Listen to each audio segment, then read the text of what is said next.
Hello, চলো আজকে একটা ভাইরাল চিকেনের রেসিপি তোমাদের সাথে শেয়ার করি। প্রথমে বড় সাইজের একটা আম, রসুন, কাঁচা লঙ্কা পুড়িয়ে নিতে হবে। তারপর সেটাকে বেটে নিতে হবে।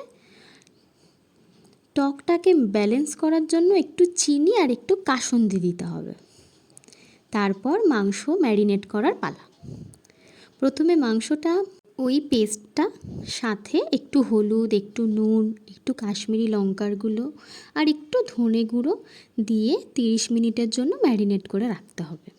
এরপর কড়াইয়ে সর্ষের তেল গরম করে পেঁয়াজ কুচনো দিয়ে ভালো করে নাড়তে হবে। বাদামি হয়ে গেলে ম্যারিনেট করা মাংসটা দিয়ে দিতে হবে।